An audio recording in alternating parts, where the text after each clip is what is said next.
Stand, we'll open with the invocation and pledge of allegiance, and may we bow in an attitude of prayer. Gracious Heavenly Father, we say thank you for the night of rest and for the opportunity to be present and to be willing and able to serve the citizens of Washington County.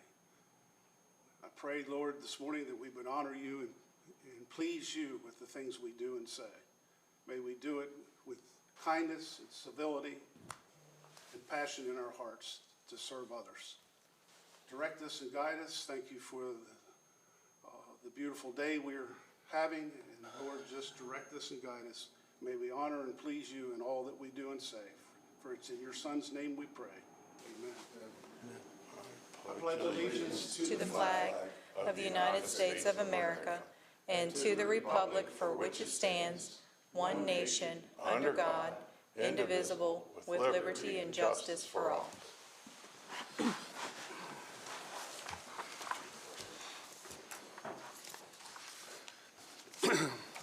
Before we move into citizens' participation, once again, I'd like to read our rules of conduct and procedures here this morning. I want to address the new rules. We have received constructive comments from several community members who value the First Amendment as well as we do and want to make sure that our rules do not abridge anyone's rights. First, our rules are not meant to restrict viewpoints. All you have to do is watch the past few months' meetings to see that we are extremely tolerant of critical comments and allow them to be expressed. At the same time, preservation of order at a public meeting to ensure that the meetings can be efficiently conducted is a legitimate government interest. The Constitution allows for the county to establish reasonable rules to that end. Our new rules are reasonable and viewpoint neutral because all of them have the single objective of preventing actual disturbances at the meetings. All viewpoints are welcome. All we ask is that speakers maintain a conduct, a volume, and a tone that does not disrupt the meeting. I'm quoting here from federal courts that have addressed this issue. It is well established that a citizen addressing its city governmental body in a limited public forum may be stopped from speaking if the speech is irrelevant or repetitious or disrupts, disturbs, or otherwise impedes the orderly conduct of the council meeting. So long as the speaker is not stopped from speaking because the moderator disagrees with the viewpoint he or she is expressing, we will conduct ourselves accordingly.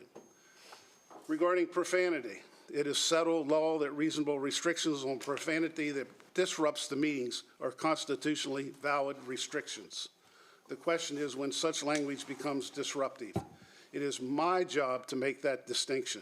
We occasionally have children who come to these meetings. In that case, excessive, repetitive profanity that serves no purpose other than shock value will be disruptive to the meeting, as it will require parents to leave the room and impede the children's and their parents' ability to access the meeting. We also have people who watch at home. These people have every right to access these meetings. But if a speaker uses an extreme, excessive, and repetitive profanity such that cable television and social media restricts access to our videos, in my opinion, that is disruptive because it impedes the access of those at home.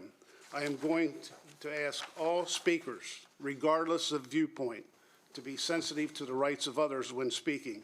If profanity gets out of hand in a way that is excessive and repetitive and disruptive, I will ask you to stop, regardless of the viewpoint being expressed. Finally, I ask all speakers to be mindful to others. If a speaker's conduct, volume, or tone is such that a reasonable person will view it as threatening or aggressive, such that they reasonably fear danger or bodily harm, and for that reason want to leave the meeting, I will ask the speaker to cease the conduct, lower the volume, or change the tone of their remarks, regardless of viewpoint, so that they can make their viewpoint known without disrupting or impeding the meeting. The rules are a work in progress, and we are grateful to the community members who have provided their input. Our hope is that speakers will feel comfortable to express their viewpoints while being sensitive to others so that all viewpoints can be heard. Thank you. At this time, I think we have a sign-up sheet. And First up is Kristen Elshire.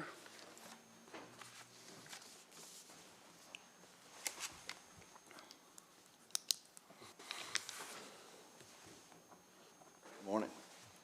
Morning. South High is 250 kids over capacity. There's currently 17 portables at South, housing a third of the students. That's more portables than all other high schools and most of the middle schools combined. Yet Boonesboro and Williamsport have 500 empty seats between them currently. Yet county development south and east of the city continues to be added to South High.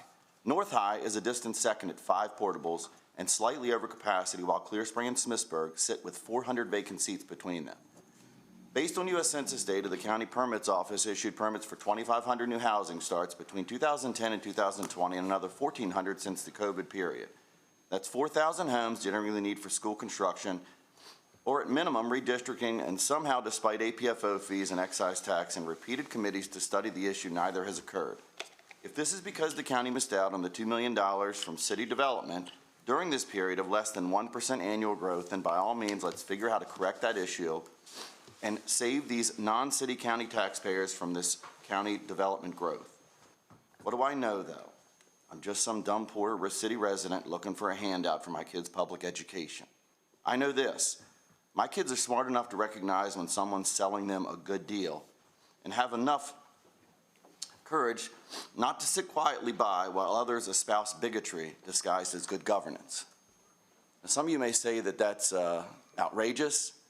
But about a year ago, my kid came home from school and said, "Dad, you never believe what the teacher said to me today." And I said, "Try me." She said, "The teacher told the class that they polluted the Williamsport schools when they redistricted Nolan neighborhood to Williamsport." And I said, "Honey, that's where we live. That's our district. He's talking about you." So it doesn't seem so outrageous from where I sit. Okay, next up is Justin Holder. Good morning. Morning. Here to discuss 2 public information requests I made. One was for each one of your county commissioners, personal text and personal emails. I asked for it. I was told by the county attorney it was going to be part of a mediation. It was a lie, according to Lisa Kirshner down at the ombudsman. It was never brought up. Second was a public information request for attorney invoices for your attorney, Mr. Barr. And I think the county paid for your lawsuit, your $10 million lawsuit that you're using to chill Sean Porter's speech. And I'm upset as a taxpayer that we're fighting over these public information requests, that you guys haven't released these documents that I've been asking for, that Mr. Porter's been asking for, Kim Buckler's been asking for, more than me. The public wants to know, what are you guys talking to constituents about? What's Derek Harvey leaking? Loose lips Derek. You're the one with 65 texts, Derek. You admitted to them. You guys don't want to give them up. When I go over to the state's attorney to see why she won't prosecute for criminal misconduct, public information, she's concerned you're going to cut her funding off, that she doesn't want to bite the hand that feeds her. So I'm going to start investigating who at this county board is giving the state's attorney the idea that her funding will be cut off if she looks into this criminal conduct by this board. It is a crime to knowingly and willfully deny public information. I want the documents. I want to release them to the public. And I'm going to shed light on who paid Sarah Spit on a Dick, or whatever her name is, for this lawsuit against Sean Porter. Because taxpayer dollars, I don't want my money spent like that. I want to pay to fix potholes in the street, fix up our schools, and things that people care about. I don't think people want to pay outside counsel like Kevin Karpinski hundreds of thousands of dollars to deal with me when I chew on this county's ass about public information.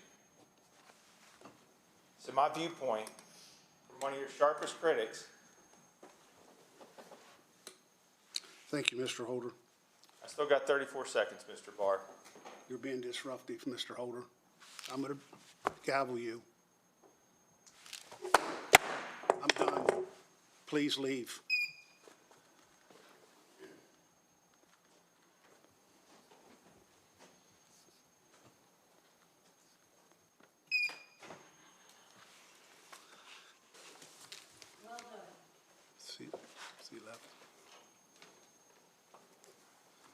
Okay, next up is Curtis Ray.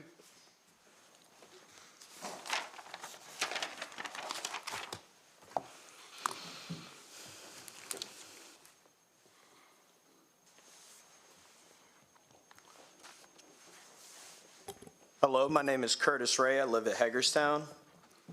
We're going to talk about the bond debt yet again. I tried to show up here last week to actually ascertain what the real number was of how much bond debt we are going to take out this year. During the budget hearing, they gave out two different numbers on the exact same day.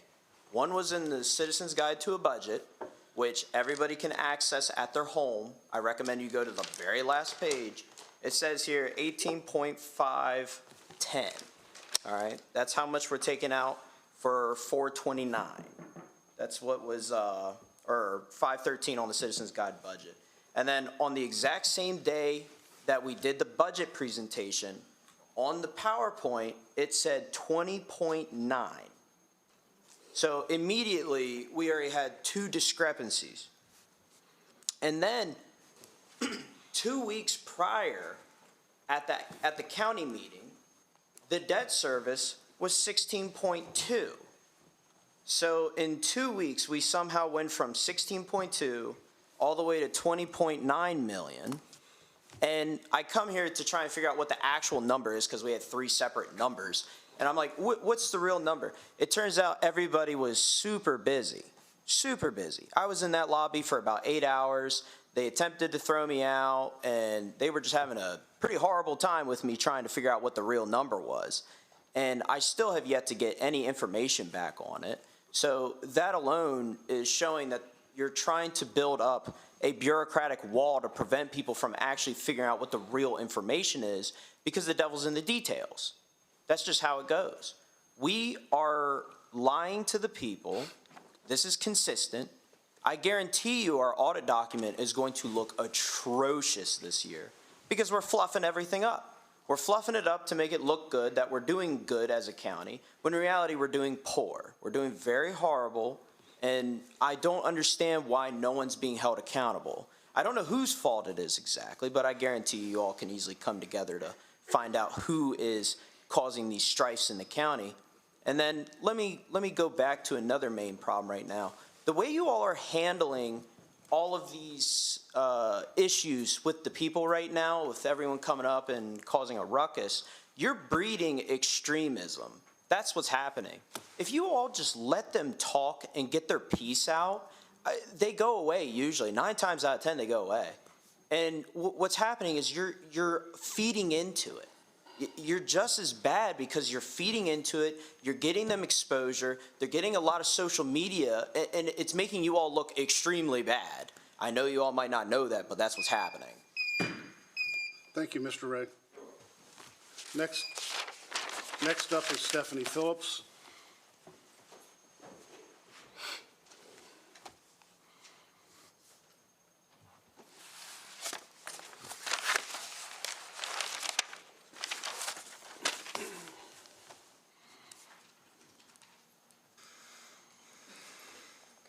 Good morning, Commissioners. Thank you for your service. Stephanie Phillips, City of Hagerstown.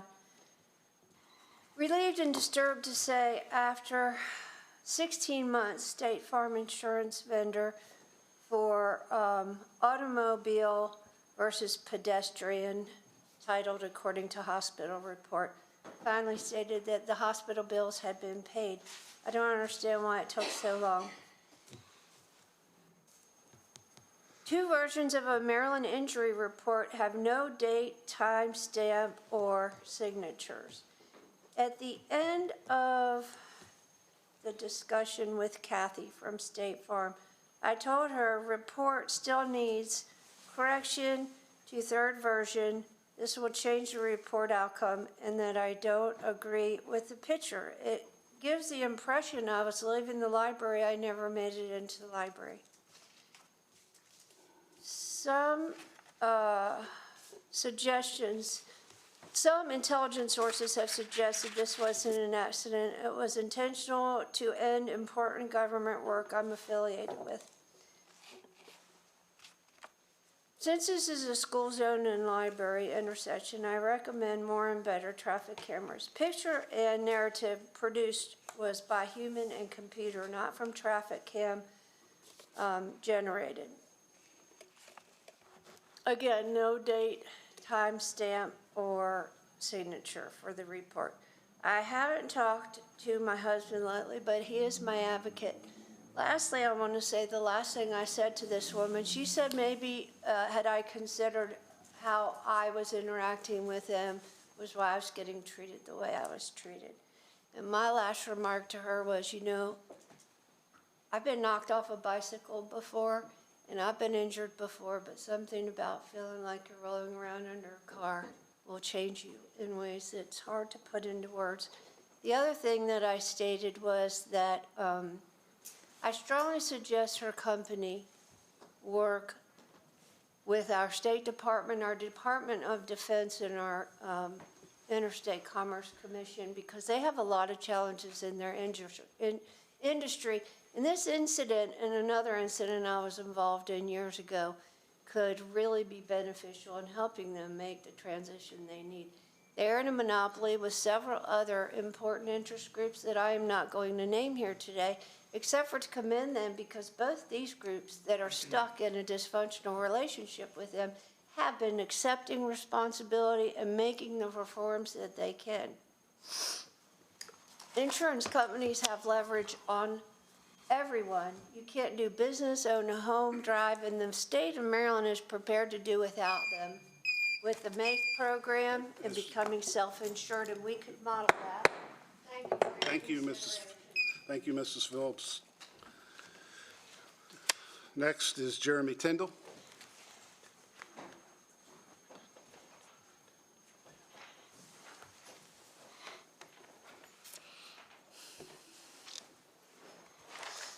Hello, Jeremy Tyndall, Hagerstown, Maryland. Today I want to talk about the firefighters. A couple months ago, I had the opportunity to try and do some research. We'll say for an organization that asked me to, and it was one of the things that they asked was, what's the status of the fire department here in Washington County, Maryland? So I talked to a lot of firefighters. I probably talked to 24. I would say maybe about 15 of them on the paid side. Some of them are former firefighters that left here, and some of them are current. Found some interesting things that I have been able to confirm with the fire department here, one of which is that they have a 40% turnover rate. They have trouble staffing because of this turnover rate, obviously. It's hard whenever you're losing all these people. One of the big things, obviously, is pay. But a lot of the people that have left or are thinking about leaving actually said that they would rather work in their local community than drive somewhere else to get paid more. 100% of the paid firefighters indicated the reason people are leaving is because of one person in the organization. I'm not going to throw that person's name out because that's just not how I like to do business, but it shouldn't be hard to do a little bit of research and figure it out. Honestly, you shouldn't have to do any research. You guys would already know this, except for none of the firefighters that are leaving are getting exit interviews. Not a single one that has left has received an exit interview to find out why they're leaving. This is kind of a big deal.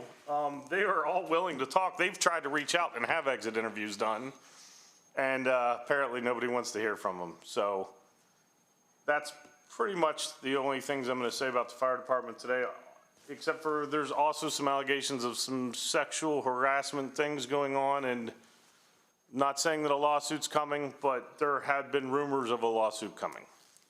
Since I still have a few seconds left, I was doing some thinking back on my career, and there's a couple other interesting points unrelated to firefighters.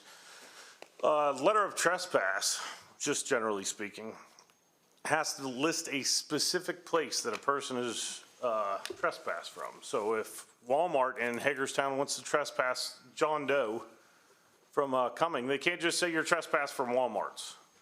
They have to list a specific address. Also, government buildings. The law specifically states that if somebody has a lawful purpose in a government building, the trespass does not apply to that. Also, the Open Meetings Act states very clearly that all persons who wish to attend a public meeting are entitled to attend. It also states that if they're disruptive in a meeting, they can be removed from that meeting. But that's where it ends. Y'all have a great day. Thank you. With that is our sign-up sheet this morning, and I'll take a motion for recess until 9 o'clock. Motion to recess. Second? All in We favor? We really You don't don't need a motion, just to announce. You just go into recess. Okay.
asked if we stand for invocation and then Pledge of Allegiance, and I'm going to ask Reverend Brooks to come forward and give the invocation this morning. Thank you, Pastor Brooks. Let us pray. Merciful Lord, we are thankful for this day that you have provided and the chance to be together. We are thankful for the opportunity to work and to live, to serve and to play within Washington County, and for all the bounty that you provide. We pray today for our leaders, those who have volunteered and taken on the responsibilities that are laid upon them, and pray that you will help our county commissioners to be wise and to be discerning as we have always enjoyed. We pray for our neighbors that you will look after them and help us to assuage their suffering whenever it occurs, and to help us enjoy all that you provide. We pray thanking you for the democracy that we enjoy. And we pray this in your name. Amen. I pledge allegiance to the flag of the United States of America and to the republic for which it stands, one nation, under God, indivisible, with liberty and justice for all. Thank you.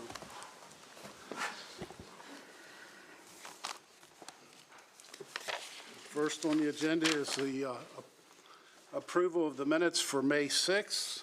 Need a motion and, Motion to approve May 6 minutes. okay. Motion is second. All in favor by saying aye. Aye. Aye. Opposed, same sign, 5-0. Next up is Commissioners' reports and comments. And Commissioner Wagner, you want to go first? Good morning. Welcome all. A lot going on as usual. Wanted to thank the Commission on Aging for their annual meeting and our invitation to all the commissioners for their annual meeting. Want to thank them for everything they've done. They have some pretty impressive statistics. Want to thank the staff and their leadership out there. Also attended advisory board's airport commission. A lot going on at the airport, and if you hadn't had a chance to go out and see everything that's happened and stop out there, and then the aviation museum's out there, and there's just a lot happening out there. Want to thank for being invited to the John Fry Awards. Congratulations to all the winners who, I think there was 4 recipients of the Historic Preservation Awards. I wanted to congratulate all of them. And last but not least, Memorial Day weekend. I hope everybody has a safe and fun Memorial Day weekend, and remember, the meaning of Memorial Day. So appreciate it. Thank you. Okay, thank you. Across the room and to the other Randy. Good morning. Thank you. I would like to speak and say a sincere thank you to County Roads Department. Our recent flooding, County Roads responded very promptly, closing roads, and after those roads, the water receded, quickly reopened them and kept our county citizens safe, and we appreciate them and their hard work that they do. To Fire and Rescue, the same flooding event that occurred in and around the tri-state area. Incredible activity on behalf of Fire and Rescue. May 13th, they were up in Allegheny County and Westernport, multiple rescues. On the 14th, they were in Morgan County, 15 adults rescued, multiple animals. Again, on the 14th, from the 98th mile marker on the C&O Canal, they rescued an individual who was trapped by flooded waters. These things occur, and we're oblivious to what's happening, but Fire and Rescue is making it happen. They also rescued 2 individuals at mile marker 83. That was a significant rescue. It was compounded by darkness and just an unknown of their location. They pulled it off flawlessly. No one injured. Well done, Fire and Rescue. So during that event, flawlessly, Fire and Rescue delivered to the citizens of Washington County, and my hat's off to them. I attended the Commission on Aging with, in fact, all the commissioners were at the annual meeting of the Commission on Aging at 535 East Franklin Street. If you haven't been there, I encourage you to stop by. Beautiful building, and it is a wonderful facility for our seniors to participate. Just a multitude of activities occurring there. Finally, my final thought for this morning is on Saturday, May 17th, the commencement at Hagerstown Community College. I think there were 450 that were eligible to graduate, or actually did graduate. 350-ish actually received their diplomas that day. But what spoke to me or impressed me, I suppose, the most was the the parents and family members who were supporting those graduates, and you could just see the absolute joy in their eyes. It was fun to watch them run forward, take a picture of their loved one as they graduated. And I couldn't help but think about the sacrifice that our families provide to our children, students, young adults. And it was very, very heartwarming, and thoroughly enjoyed it. And I would be remiss if I didn't mention that our Commissioner Jeff Klein spoke incredibly well, and he limited himself to, what was that, Jeff? 3 minutes. 3 minutes, and he paid for every word that he spoke, and he did a magnificent job. Thank you, So, Commissioner. yeah, so that's all I got. Thanks. Thank you. Commissioner Harvick? Thank you, President Barr.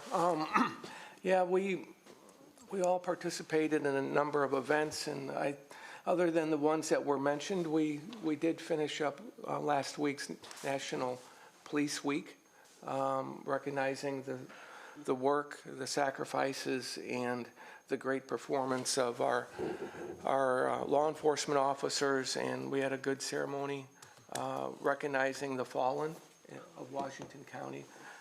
So that was a very moving experience.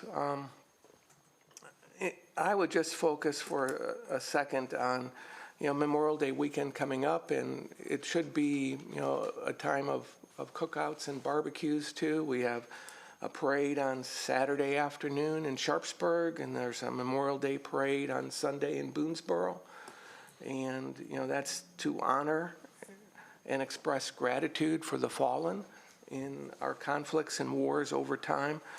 Memorial Day is an important time for remembering the sacrifices and the losses of families and the losses of our friends, okay, that have impacted not just, community here in Washington County, but across the country. And as a veteran, and I know Randy's a veteran too, having served in conflict, I understand that sacrifice, and it's an important day. There will also be events at a number of the towns and parks to recognize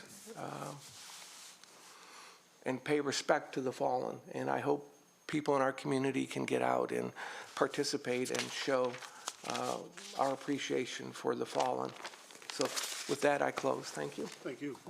Mr. Klein? Good morning, everyone. It was quite a busy week, and I have a list here, but I was trying to figure out which ones I didn't mention, but I thought all of them were some importance I'm going to mention. First, thank you for them kind words. You were introduced as Randy Wagner. We'll have to be in that sense. We'll have to work on that. I did say to Dr. Clobber, he's been there 7 years. I don't think we've told him that we wouldn't fund anything yet, so maybe we'll hold that against him in the next bargaining round, but thank you for that. This is also National EMS Week. I want to thank our first responders, and we've mentioned from fighting fires to swift water rescues. I am friends with Allegheny County President David Caparelli, and he did send me a photo and a thank you note on stating how he was appreciative of our response to go up there and assist and aid. We have a very good relationship with Frederick County, Allegheny, and Garrett that in times of needs, we're all very collaborative, and I told Commissioner Caparelli he didn't need our support. Our guys were going automatically. They know to go help. So thank you to all who's involved in that. Last night I did attend the MML meeting in Hancock. Our newly appointed hired director of Tri-County Council, Elizabeth Stallman, was in attendance and briefed the council people and municipality leaders of all the programs and stuff they have available for them. It was a nice event hosted by the town of Hancock. I did attend several of the locations for the National Pike Wagon Train, the commitment those people have to do this weekend ride through the county down to Boonesboro is admirable, so I thank all of them for that. I did get a chance to stop by the last few minutes of the Kid Alive Fest, which I saw Commissioner Leatherman at, to thank those responders at Children's Village. That's a program they bring these kids in to teach public or safety issues, how to stay low to the ground, call 911, so a very good effort by all those out there. I also attended opening part of the drug court graduation. I had a conflicting event with the police memorial, but I did have the opportunity to meet, I think it was 4 or 5 graduates, to shake their hand and give them encouragement, which I think Commissioner Barr was also there for that. And I mentioned I did attend the police memorial service there at the church, so a lot of important things going on there. And I want to also say congratulations to the graduates of the Barr Construction Institute, class of 2025, with the ceremony held at the D.M. Bowman Family Workforce Training Center. That facility was built with about $5 or $6 million from the state and a $2.5 million contribution from county government. We recognized 2 to 3 years ago when we funded that, the importance of training our people for workforce jobs, not just like a college degree, but put them out in the workforce with the trades. So thank you to the Barr Institute and to everyone involved in getting that facility up and running. I also attended the Commission on Aging Board of Directors annual meeting. It's good to be there and have the friendship that we have. We all recognize the seniors are a large growing population, considering most of us sitting here are considered a senior now. We may be using that facility ourselves one day, but congratulations to all those over there at the Senior Center for the hard work they do for our seniors. I also attended the grand opening of Grove Pool on Virginia Avenue. The importance of that is another small business opening up, which is the backbone of our business in Washington County. Entrepreneurs opening up, taking a risk, and providing jobs and a tax base for all of us to take advantage of. I did attend the 45th Annual John C. Fry Awards for Historic Preservation, and I'll mention one of them, Selena Welks. She's doing a great job trying to redevelop downtown Williamsport and bring it back to the luster that it was many years ago. If you don't know, there was the brickyard, there was a tannery, there was the label mill, and I actually worked in a store in downtown Williamsport that cashed checks every Thursday and Friday night before we had the electronic transfer and all that automatic withdrawal stuff. And Williamsport was a hopping town, and she's doing her best to revitalize it. So congratulations to Selena and the other recipients. I also attended the Character Counts event sponsored by Carolyn Brooks. I believe it's the 25th year. Every elementary school selects one person to be a student to be nominated and awarded a special award for their character. And Carolyn Brooks has done a great job keeping that program alive. And when you think the world's falling apart, go to Character Counts and see the hundreds of parents in that facility there supporting their child receiving that award. I also attended the class of 2025 Washington County Fire Academy graduates. 9 young men and women going to go out and serve our community. And in attendance supporting them was the class of 2026. So that was a very rewarding experience to see that we have youth are going out into the community. It's more than a job. It's a career and it's a community service in their heart. So thank them for that. And I have something on a little somber note that I want to bring up of the passing of a long-term Williamsport resident. His name is Donald Anderson, affectionately known by friends and family as Lacko. Lacko was 94 years old at his passing.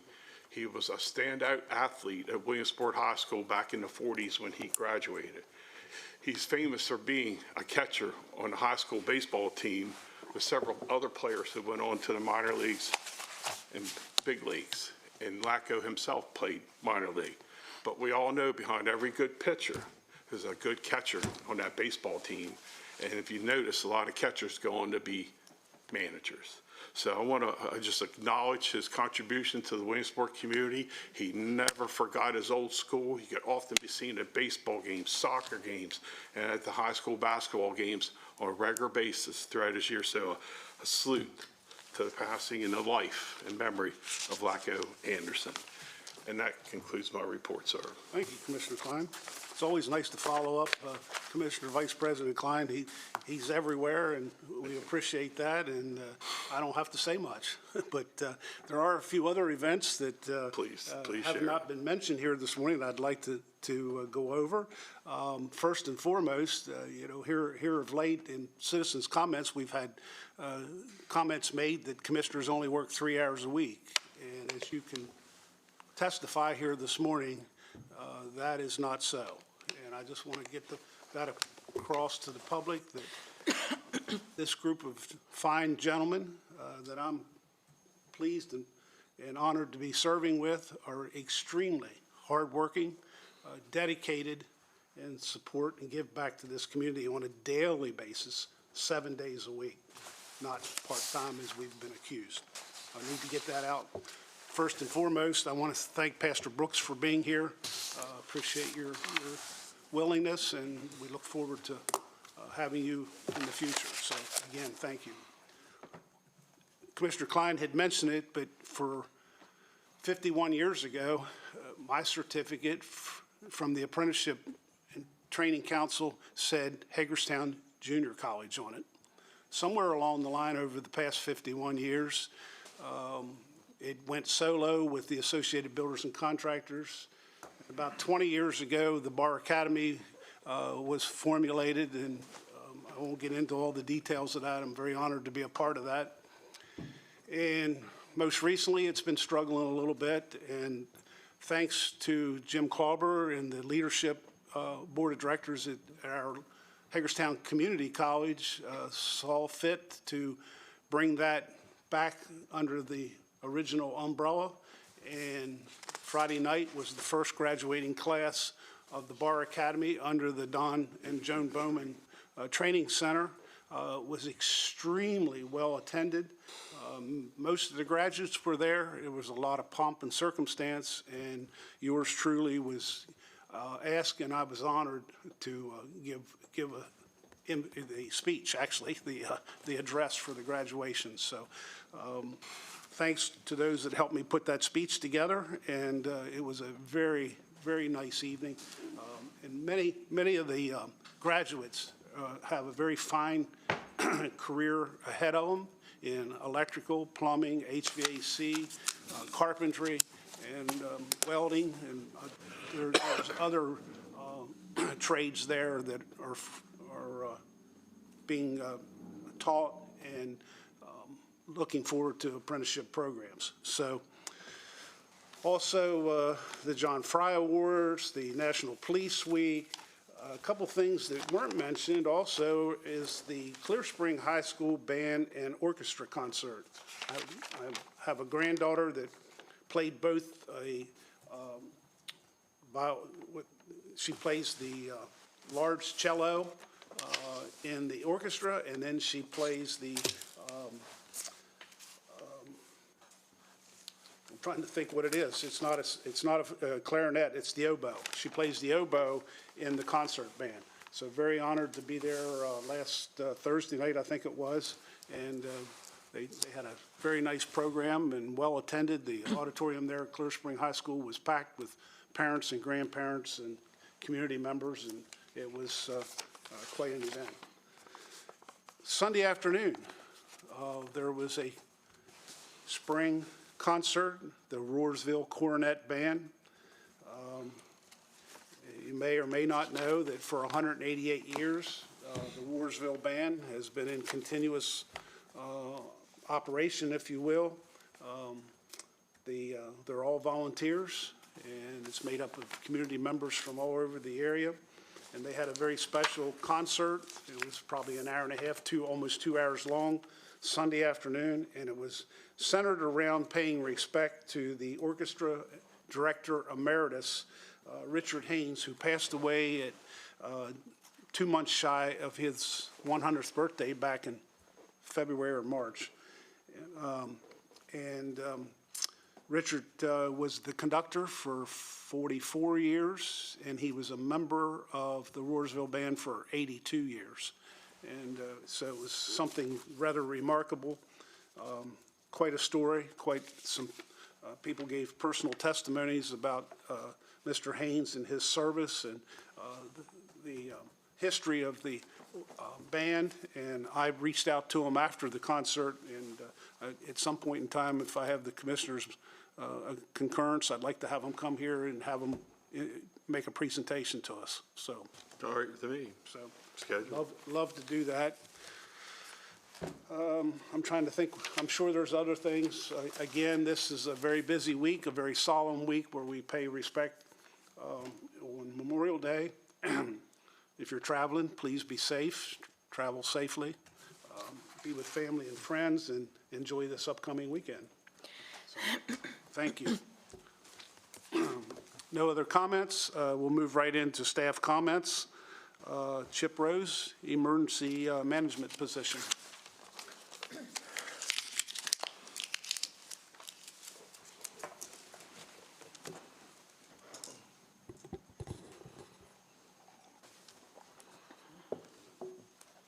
Good morning, Commissioners. Chip Rose, Director of Human Resources. I only have the one item for you this morning. Staff is seeking a motion to approve the offer to Courtney McKinley for position number 1666. This position is the Training and Quality Assurance Supervisor in the ECS group. It is for a grade 13, step 6, a salary of $34.12 an hour. Motion to approve. Okay, motion and second. Ready to vote? All in favor by saying aye. Aye. Opposed, same sign, 5-0. Thank you. Thank you, Chip. Thank you. Next up is Gene Bowendowski.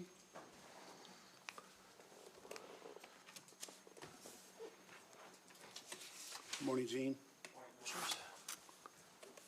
The airport is seeking authorization to raise a allowance that we have for a bill that we recently received from Highlight. We were authorized back in July of 2024 to pay Highlight $166,359. The work was completed this year, April 19th. We received the invoice. The invoice came in for $169,281.14. So we're seeking approval just to go ahead and pay this bill, the difference of $2,922.14. And we'll be paying this out of the airport's operating budget. Motion to approve. Second. We have a motion and second for approval as submitted. All in favor by saying aye. Aye. Opposed, same sign. 5-0. Thank you, Gene. Next is Don Marcus, Board Appointments.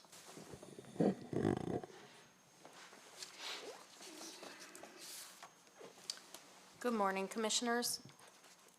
Dawn Marcus, County Clerk. On behalf of the Washington County Commission for Women, I am requesting a motion to reappoint Elise Weber and Mary Hendrickson to serve a second 3-year term from July 1st of 2025 through June 30th of 2028. This is not a paid board. Motion to approve. Second. Motion and second for approval as submitted. All in favor by saying aye. Aye. Abstain. Okay, 4 and 1. Okay.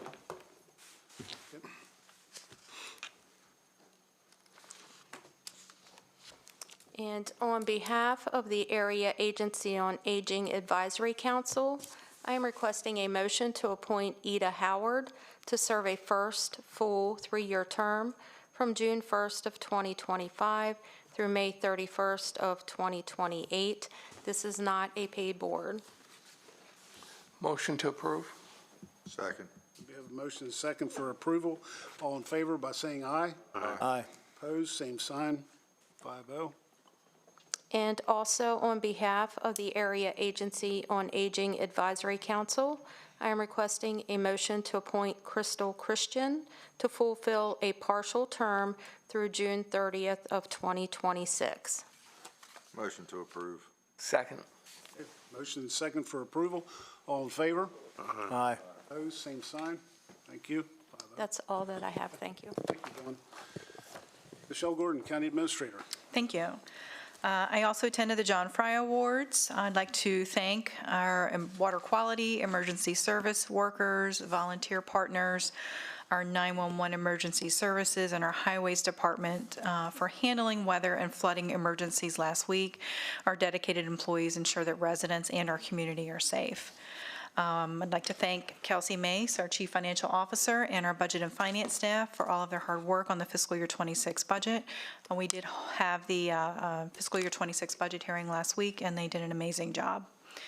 I did attend the MML meeting in Hancock, and it's always nice to connect with our municipal partners and leaders. I do have some exciting news. We are expected to close on our fiscal year 25 debt issuance today of $18.5 million, and that is for all funds.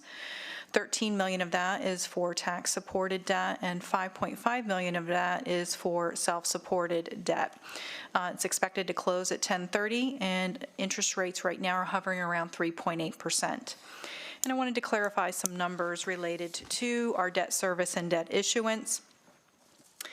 Estimated debt service, which is the amount we pay back on our debt issuance for fiscal year '26, is $20.9 million. Of that, $16.2 million is allocated to the general fund or tax-supported debt only.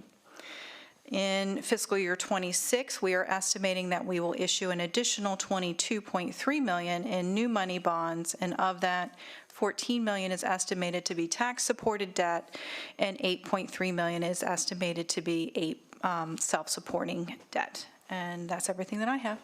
Thank you. One question.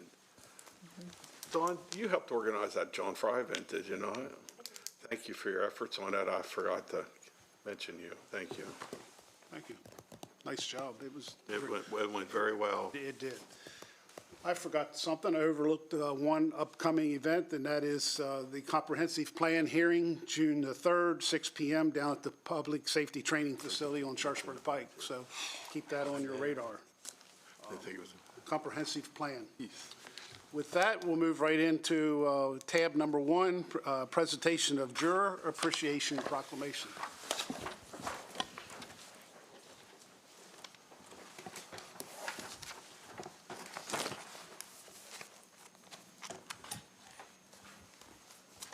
Morning. Good morning. Kristen Grosnickel, Court Administrator. Brett Wilson, Administrative Judge for the Circuit Court. Christy Bergen, Jury Clerk of the Circuit Court.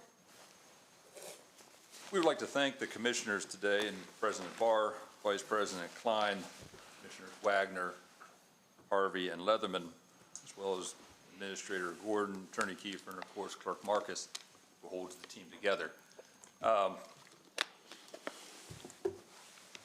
Our system of representative democracy rises or falls with the commitment of the citizens to fulfill the sacred rights and responsibilities bestowed upon them by our Constitution. Of these, the two most directly felt by the individual are the right and responsibility to vote and to serve as a juror. And while much time is spent extolling the virtue of voting, little is said about the importance of jury duty and the key role it plays in maintaining our individual freedoms. If we go back to the founding of the nation, and Alexander Hamilton in Federalist 83 explained that the friends and adversaries of the new Constitution, if they agree in nothing else, concur in the value they set upon trial by jury. The former regarded as a valuable safeguard to liberty, the latter represented as the very palladium of free government. For my own part, the more the operation of the institution has fallen under my observation, the more reason I have discovered for holding it in high estimation. As a barrier to the tyranny of popular magistrates in a popular government, arbitrary impeachments, arbitrary methods of prosecuting pretended offenses, and arbitrary punishments upon arbitrary convictions have ever appeared to me to be the great engines of judicial despotism. These were the thoughts of 250 years ago, and they pertain today.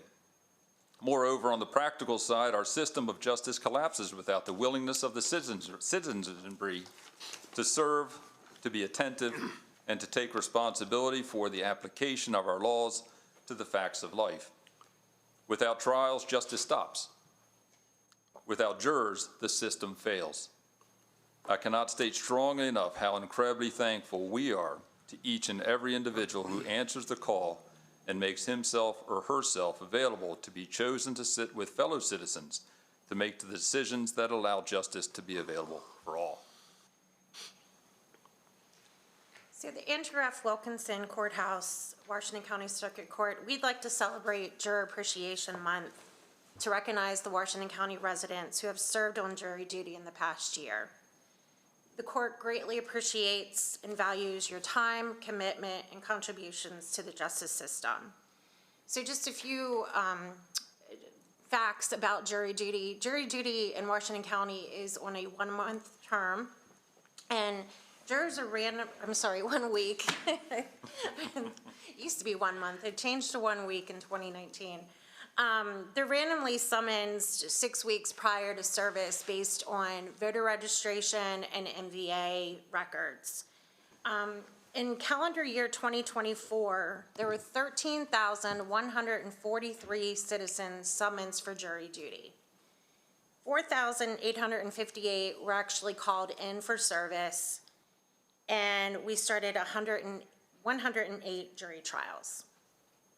In calendar year 25, and this is through April 30th of this year, we've already had 12,825 citizens summoned.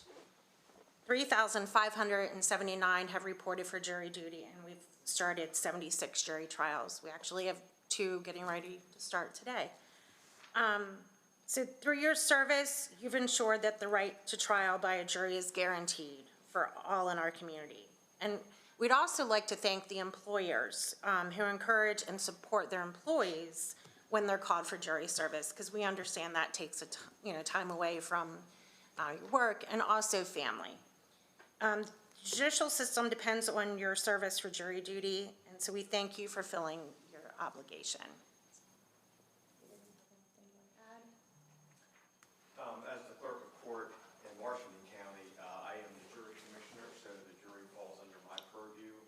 I could not do anything without my jury clerk, Ms. Bergen. She runs all of these people through the system. She summons them, checks them in, all of those things. So without her, she is the integral cog that makes these things work for the rest of us. But I would like to echo Judge Wilson and Administrator Brogno's words to the citizens of Washington County that we certainly appreciate the time that you give to come do your civic duty. It is very integral to the entire process, and we just can't thank you enough for your time. I know sometimes it seems a bit overwhelming, but we try to get you in and get you out so that you can serve your peers in Washington County. Thank you. I guess one final thanks goes to the Commission for Washington County and staff for enabling us to offer as convenient a time for each juror as possible. When the central lot was sold and we lost our primary parking area for jurors, it was the Commission that stepped up immediately and helped secure parking safe and convenient in the parking decks of downtown.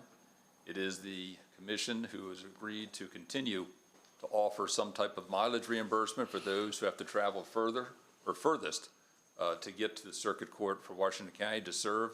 It is those commitments to the citizens that makes jury service easier on the people and certainly recognizes their commitment to our system of justice. So thank you all. Thank you. We do have a proclamation. It's my honor to present that.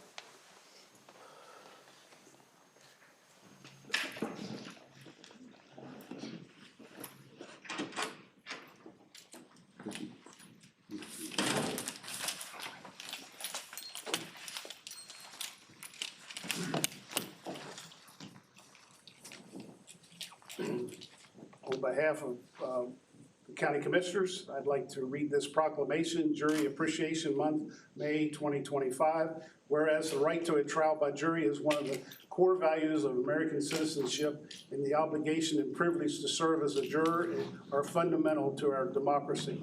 And whereas our courts depend upon citizens to serve as jurors. Service by citizens as jurors is indispensable to the judicial system, and all citizens should be encouraged to respond when summoned for jury duty. Whereas a goal for the court and the broader community is to ensure that jury selection and jury service are fair, effective, and not unduly burdensome on anyone. And whereas the Circuit Court for Washington County is committed to the following goals: applaud the efforts of jurors who fulfill their civic duty, ensuring that the responsibility of jury service is shared fairly by supporting employees who are called upon to serve as jurors, ensuring that the responsibility of jury service is shared fairly among citizens, and that a fair cross-section of the community is called for jury service. ensuring that all jurors are treated with respect and that their service is not unduly burdensome, and providing jurors with tools that will assist their decision-making. Now therefore, we, the Board of County Commissioners of Washington County, Maryland, do hereby proclaim the month of May 2025 as Jury Appreciation Month in Washington County, and appreciation of every citizen who has been summoned and served jury duty in Washington County, awarded this 20th day of May.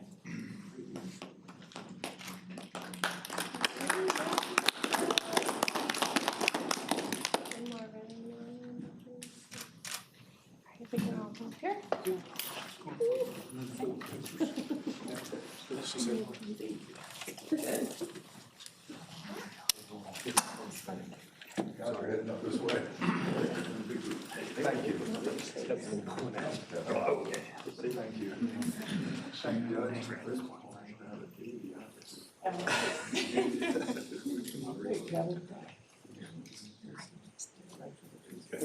Thank you, Judge. Commissioner.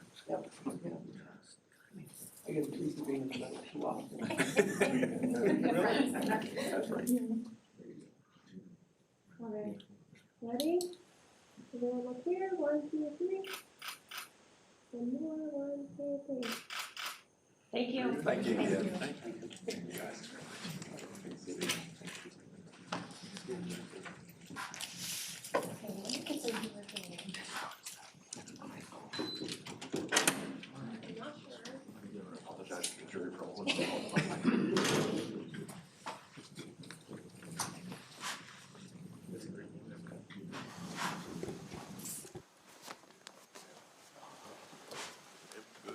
Okay, next up is presentation of MS Awareness Week proclamation. We have folks here this morning.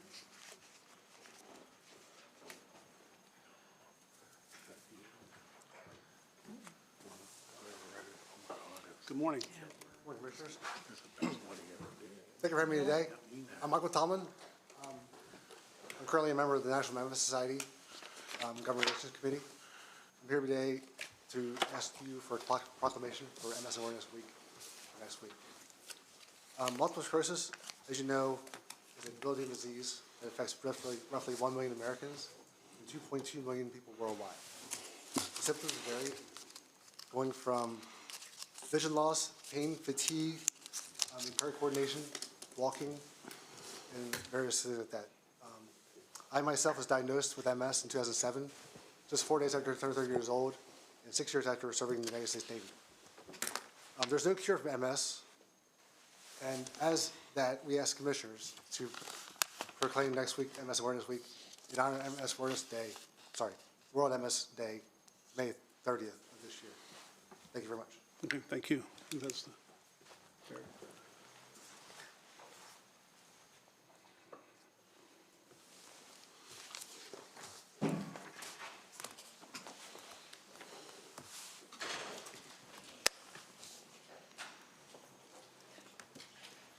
Proclamation MS Awareness Week, whereas multiple sclerosis is a neurological disease of the central nervous system affecting nearly 1 million people between the ages of 20 through 50 in the United States. And whereas the National Multiple Sclerosis Society has been committed for 79 years to a world free of MS, heightening public knowledge of the disease and being a driving force of MS research. And whereas Washington County recognizes the importance of raising awareness of MS to ensure timely treatment while striving to find the cause of and the cure for the disease, the county expresses its appreciation for the dedication of the National Multiple Sclerosis Society, Greater DC, Maryland chapter, whose new campaign, MS Ends With Us, embodies a powerful and aspirational message. Now therefore, we, the Board of County Commissioners of Washington County, recognize May 25th to the 31st as MS Awareness Week, and encourage all citizens to learn more about multiple sclerosis and what they can do to support individuals and their families. Signed by the county commissioners.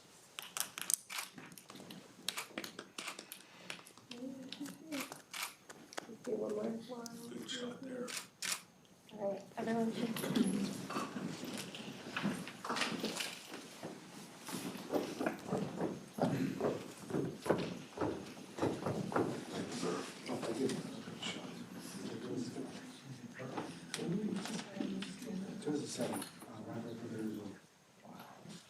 I just started a career, and I was working hard and started having symptoms.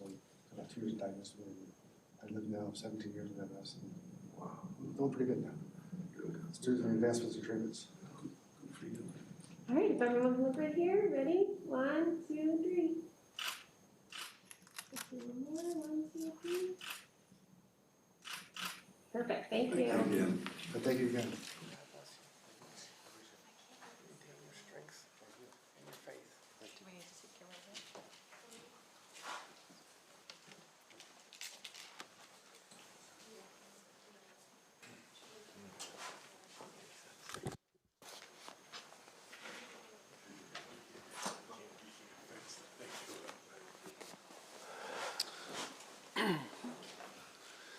Next up is a presentation of the Emergency Medical Service Week proclamation.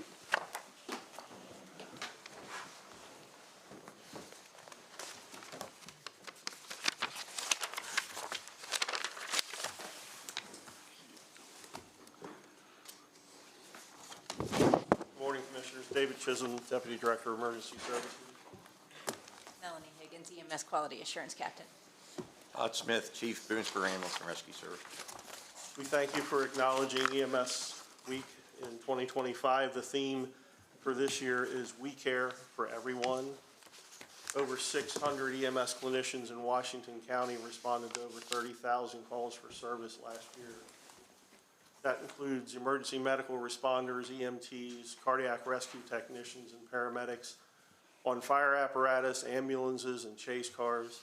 That also includes the dedicated dispatch center staff taking the 911 calls, giving pre-arrival instructions, and directing our units to the scene in a professional manner. We strive every day to provide quality patient care. Our medical director is Dr. Janelle Martin. She is dedicated to providing quality patient care to everyone at all times. No matter the time of day, day of the week, weather conditions, we're always there. And I appreciate your recognition.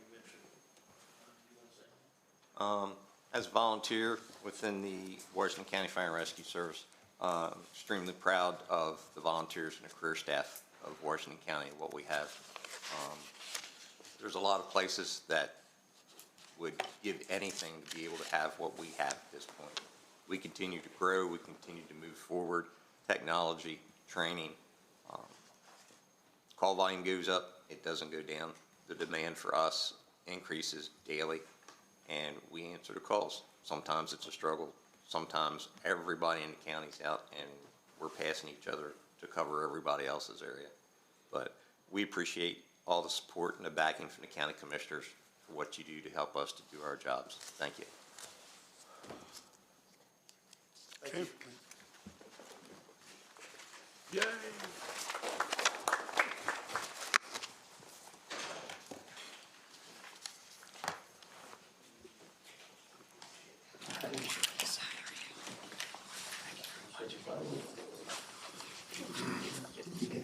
Pleasure is all mine. Proclamation, Emergency Medical Services Week, May 18th to the 24th, 2025.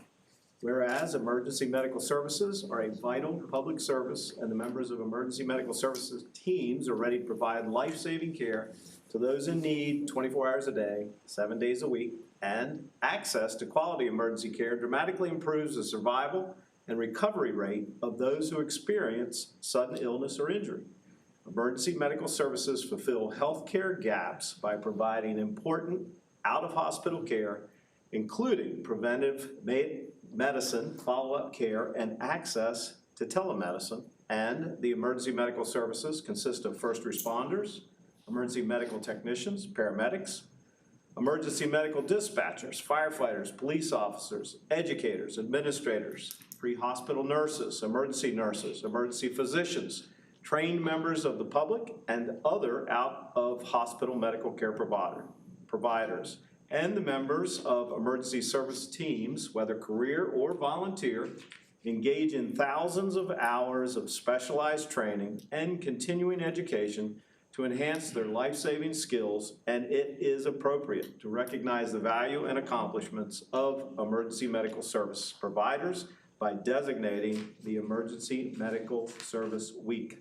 Now, therefore, we, the Board of County Commissioners of Washington County, Maryland, do hereby proclaim the week of May 18th through the 24th, 2025, as Emergency Medical Services Week, and encourage all citizens to observe this week with the appropriate programs, ceremonies, and activities to honor the EMS profession and the essential service it provides. Awarded this 20th day of May, 2025. Thank you.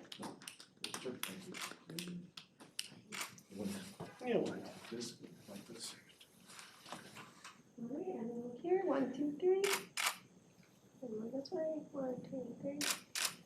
All right, family, come up front.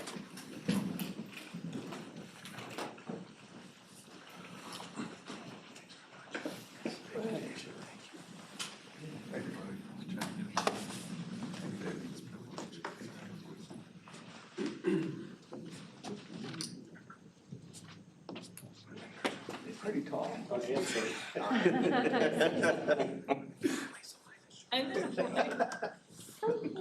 Stand behind me. All right. Are we ready? 1, 2, 3.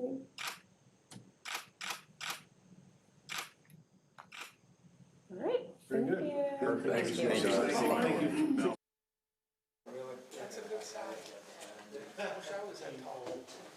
I told you.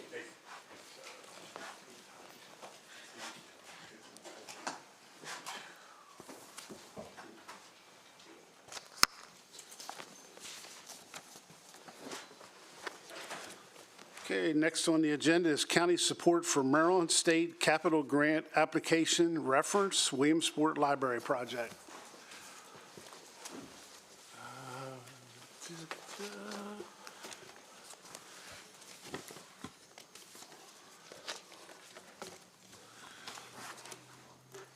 Good morning, and thank you for the opportunity to speak with you today. My name is Kathleen O'Connell, and I'm the Director of Public Services. And my name is Jennifer Kieser. I'm the Director of Operations for the library. We are here on behalf of our Executive Director, Jenny Backus, to respectfully request a letter of support from the county for our Maryland State Library Capital Grant application to build a new library in Williamsport. While this grant application is due Friday, if awarded, it will be for FY 2027. The grant will fund the design phase of the project, including architectural planning and the development of construction schedules. A requirement of the grant is that the letter include support for the full scope of the Williamsport Library project, including the county's anticipated contribution of 29% of the total costs.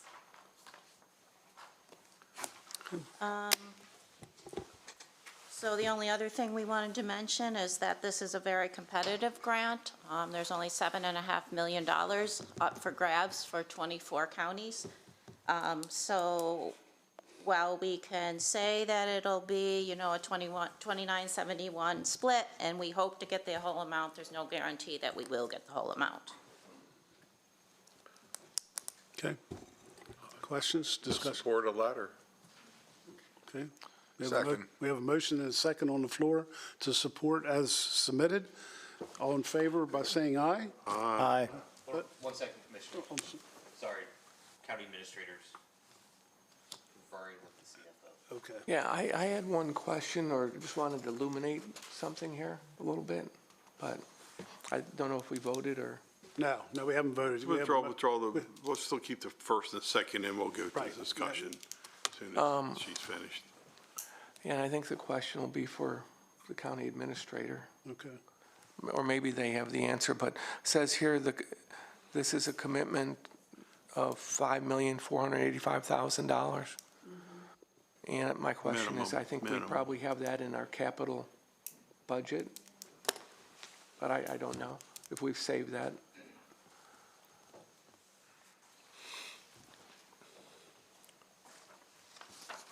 My question,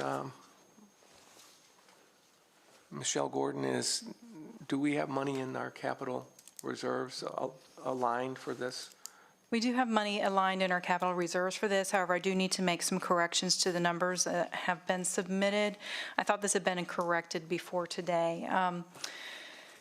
The library is expected to commit $749,000 in fiscal year '26 from their local funds for the design portion of it.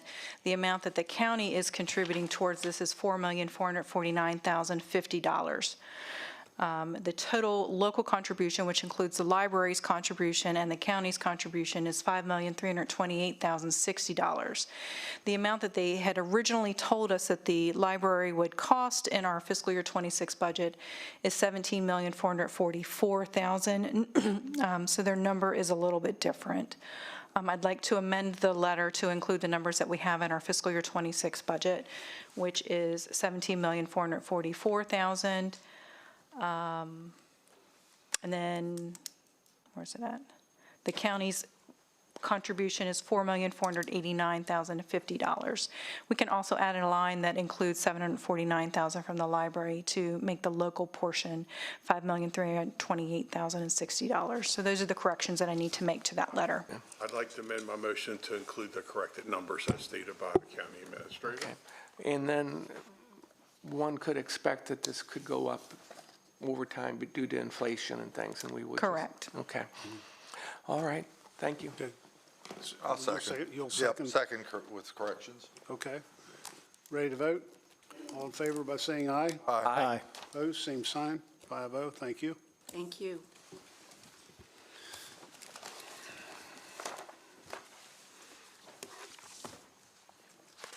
Next item is under tab 5, public hearing. And let me pull up my paperwork here. Next on the agenda is a public. I'm sorry, President Barr, the public hearing's scheduled for 10, so we're going to have to, You want to come back to that one? if that's, Yeah, sure. we've I'm got to sorry. wait till 10, unfortunately. Okay, so let's, can we do everyone here for tab 6? From Boonesboro, is everyone here? I don't see them. Yeah, I don't see them here either. Let's take a 10-minute break. Yeah, let's take a 8-minute recess, please. We'll come back at 10 o'clock for the public hearing.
our meeting back to out of recess.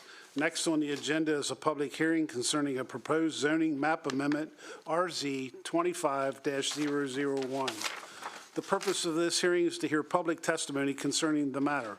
The procedure is as follows. We will first have staff introduce the matter, after which the hearing will be open for public comment and testimony. Each speaker will be given a maximum of 3 minutes to testify. After everyone who wishes to speak has done so, the hearing will close. The commissioners may then discuss the issue and provide direction to staff. Would anyone who would like to testify today please stand for the oath? Please raise your right hand. Do you solemnly swear or affirm under the penalties of perjury that the responses given and the statements made will be the whole truth and nothing but the truth? Okay. Travis Allen, Senior Planner, Department of Planning and Zoning, will now introduce the matter. Travis, good morning. Good morning, Commissioners. The applicants, Myron and Hazel Hurst, are looking to rezone a property at 6821 Sharpsburg Pike. They're looking to apply the rural business floating zone to 1.68 acres of land on a total 10.7 acre parcel. So the RB floating zone would be applied atop the existing zoning of the property, which is preservation with the Antietam Overlay 2 district already on it.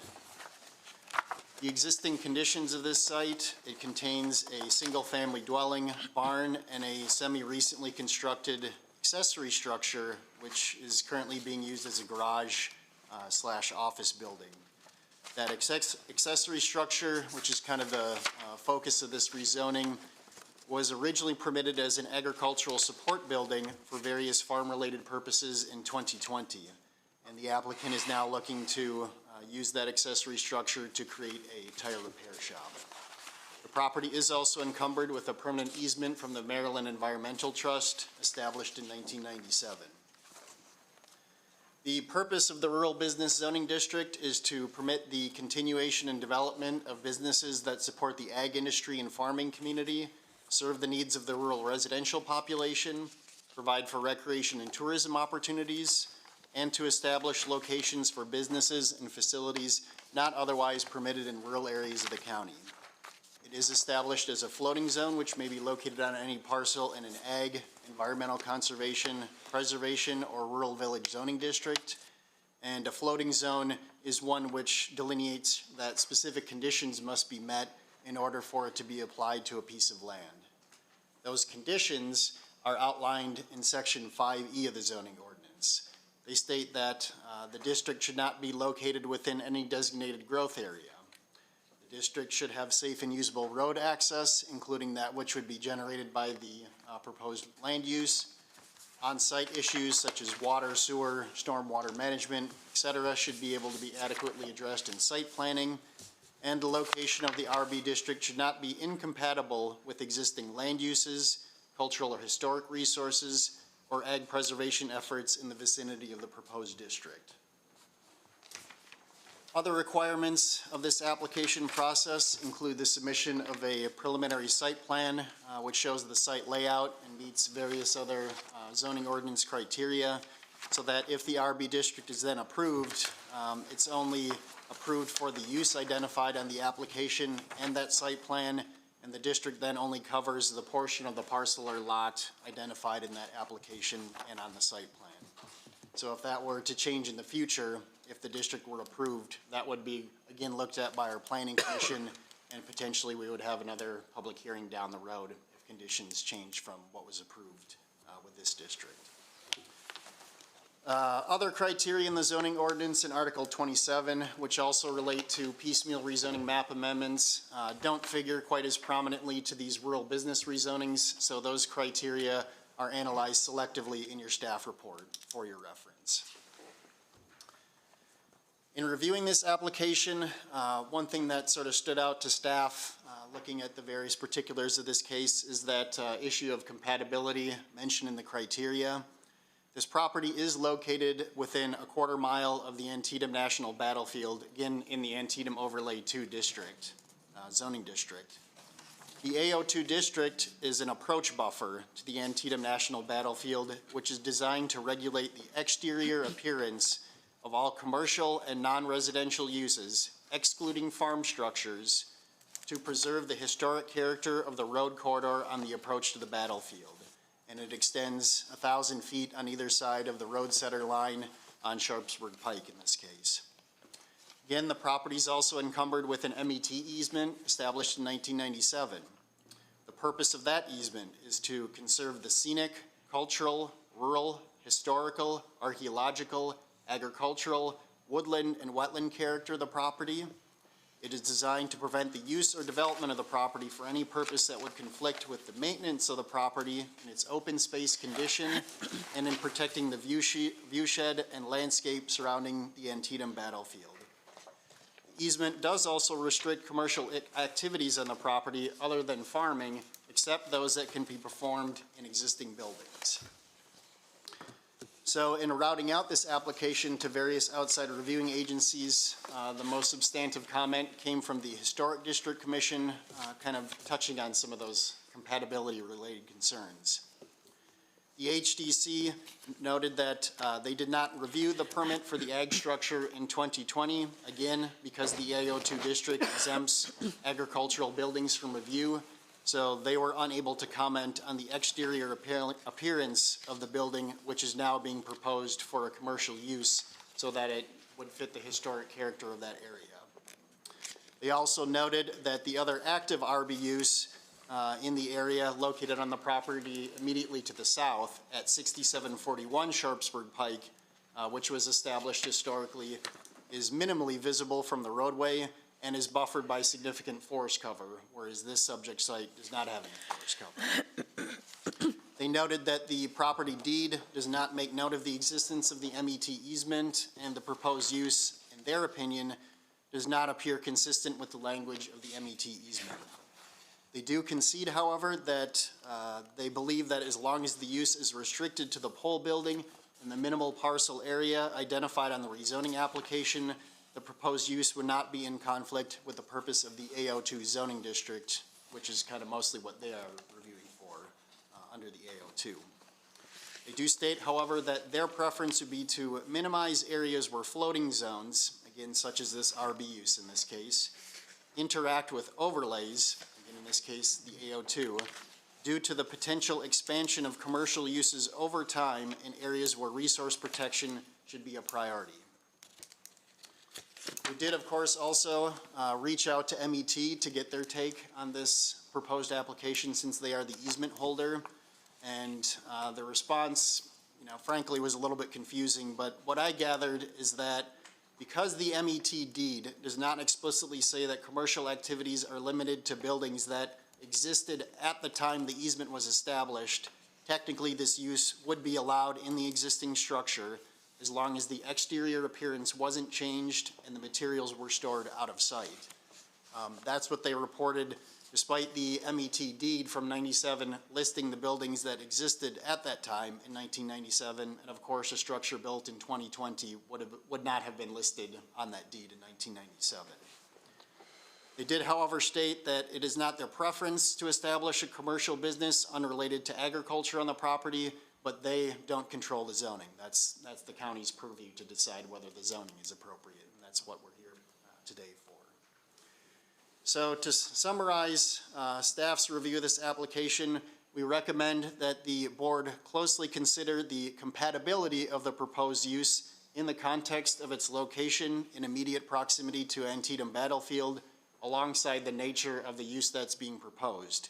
And certainly the use that's being proposed is of a low intensity, would likely have a minimal impact on the surrounding neighborhood, but at the same time, the AO2 zoning currently on the property was established to protect the scenic character approaching the battlefield. And again, the building being proposed for this commercial use was originally permitted by the county as an ag support structure and did not exist at the time that the MET easement was established.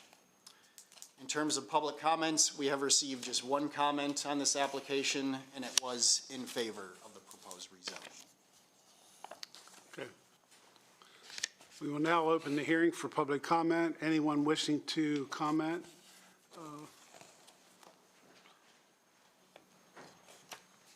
Please give us your name and address for the record and tell us what you'd like us to know.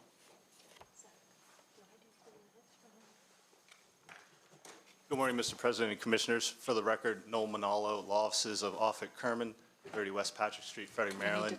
Here on behalf of, offering comment on behalf of the applicant, Mr. Hurst. And with me is Mr. Hurst and Mr. Ed Schreiber with Fred Cyber and Associates. Thank you for the opportunity. Pleasure to be here to offer comments in support of this application. Just wanted to reiterate for the record what we've put in our submissions, that this is squarely within what you have contemplated for the RB zone, which is support of agricultural industry and farming community. Mr. Hurst is really just serving only the ag community with this business. Again, it's the plan is that Mr. Hurst would pick up tires from customers or get them dropped off. That he would conduct the repairs on site within the structure, totally within the structure. There would be no vehicle storage associated with the site. And again, the customer base is strictly farm and agricultural property owners. So it's really, it's a service to, again, exactly what the RB zone was contemplated for. With regard to the concerns that were raised as it related to the easement, again, we do believe that the use, so long as it's restricted to within the existing structure, is consistent with the easement, acknowledging the HDC's comments, and again, reiterating what we heard from the MET. I would also note for the record, which again, thank you to Mr. Allen for the staff report, and I did provide this to Mr. Allen as well. In August of 2022, we did make an inquiry, or applicant made an inquiry with the Maryland Environmental Trust and got a response from Josette Markline, the stewardship planner with MET, quote, "A tire repair business primarily servicing agricultural equipment would be consistent with the easement. Please note that the tires and other equipment must be stored out of view of the roadway so as not to negatively impact scenic conservation values of the property," close quote. So again, fully acknowledging that the purpose of the easement is preservation of the viewshed on the approach. This is what Mr. Hurst is obviously intending. But for, honestly, but for having to get the certain business licensures and the commercial nature, it's almost as if he was just doing this for friends and family without charging. But because we are, going to have this as part of his commercial operation, we would obviously would be requesting the zoning such that we could get the appropriate permitting. I would also note again, as it relates to the approach, there is, as Mr. Allen noted, at 6741 Sharpsburg Pike, adjacent to the subject property, an existing RB and an existing business with, existing property with the RB zoning. And historically, there were some pretty intensive uses there, some excavation work and some trash equipment. I believe currently it's being held out as an auction house. So again, this is also directly proximate to Mr. Hurst's property, and we believe because of that, again, it's consistent with what you're seeing as far as the approach to the battlefield. So again, no employees off view from the roadway, and again, it's really what the RB zone is designed for, to sort of have small business opportunity to serve the ag community. Thank you for your time. Anyone else? Good. Anyone else wants to report? With that, I guess this concludes the public comment portion of the hearing. Commissioners, do you have any questions for staff? I do have some comments and questions. I guess Travis comes back up, or a couple of you can stay there for a minute.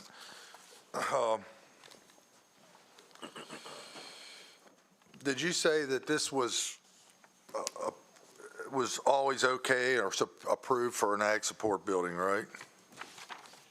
Yeah, they received an ag certificate to build an agricultural support building in 2020, and the permit reviews related to those are fairly minimal when it's on an active ag use. So that was permitted, and then so that from ag that point, use, the applicant decided to change gears and look at a different use for this same building. So you mentioned the 5 criterias or 4, whatever it was. Do they meet these criterias? Yes, they certainly meet the criteria that's outlined, generally speaking, in the rural business floating zone, again, kind of what I highlighted is, and for you guys, in my opinion, to make a decision on is really that compatibility-related concern. And that has mostly to do with, especially the location and proximity to Antietam Battlefield. So the other criteria in the zoning ordinance, they've certainly met the rest of those, so it's kind of the more subjective criteria of compatibility and those potential concerns that you may or may not have, which is the focus of what I brought. So one of the outlines, it has to be preserved and within the building. Everything has to be conducted within the building, out of sight. That's part of what has to happen. And I think I'd correct one statement that you said there was one comment in favor. If I recall, there was two comments. Maybe Ed can answer this. The other comment was there was concern over pulling in the wrong property. The one people came in, if you remember, I think you were there, Travis. They come in, that was a public hearing, I believe, for the Planning Commission.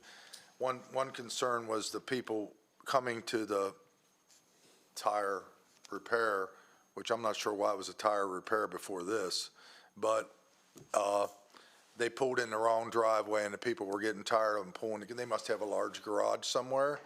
And how are we going to alleviate them, the property rights of the people across the street? I think that's for Ed. What's in the site plan for that? Anything? Your statement was correct. And we have been in contact with the county addressing folks, that being John Baker, who has actually changed the address or made it more appropriate for the business location, and notified all the companies that work with the GPS folks and direction folks that is not, should not be a problem any longer. And Mr. Hurst has also put up directional signs as to where his business is today. Do we know if that's alleviated the problem, or don't we know? I have not. Because the people didn't come today, so. Right. So that's just a guess, I guess. And the last question I have is that a burden on us, Travis, is planning and zoning, to police this in case it flows out to the outside? Is that our burden to police this, or do we check on it, or to make sure it's in compliance? It would be a part of zoning-related inspection, if there were external impacts starting to happen with the neighborhood that were sort of outside of the scope of what was permitted on a site plan, that would accompany this potentially in the future. And again, the way that the RB district is set up is so that, again, it's for a specific use at the time that is granted. So if something were to change, they wanted to do full-scale, car repair, that would again have to be reviewed by the Planning Commission, and their determination would be whether or not that's a significant change or not from a tire repair business, for example, potentially triggering a new public hearing. So there are mechanisms both with zoning enforcement and then in just simply the regulatory review process to look at whether something is changed based upon what was decided at the time of the public hearing. And this is strictly, supposedly the intent is agricultural support with the local farmers and their tractor tires or their flat trailers or whatever, their hay wagons or whatever. Correct. That's correct. And if there was a complaint otherwise, is putting engines in and out and brake jobs outside, if there was a complaint, we'd go down and immediately police it. In other words, maybe file a complaint and maybe, is that what would happen, Travis? Yeah, I mean, typically that would probably be complaint driven by, generally somebody living in the vicinity. Our zoning inspector would go out and take a look at that. If it was obviously something other than, a building safety related concern, we would go look at that and respond accordingly. So it'd sort of be, what I'm hearing a summary, and anybody can answer it, it'd sort of be fair to say that there's not a lot of opposition and it meets criteria, and even MET doesn't really have a huge problem with it, and we don't have a huge problem with it. We just cautious, I guess, would be a good word.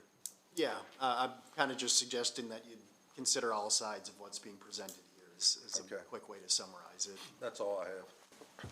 I have a couple questions, concerns. That property served by two entrances, is that correct? One at the house and then one has been added? That is correct, yes. Okay, that's a dangerous area with traffic. I know through the years there have been multiple accidents at that location. That's of my own recall. Is there any thought given, I'm just going to suggest that we only service that property with one entrance and that we abandon what was the original entrance to that home for safety's sake and with regards to applying this business? Because that northern entrance is very safe, very safe. And I find that much more palatable than both entrances, and the confusion that you just described, I can see happening repetitively when people are following GPS and they're going to the home address as opposed to this business that is hidden in this barn. That's my concern.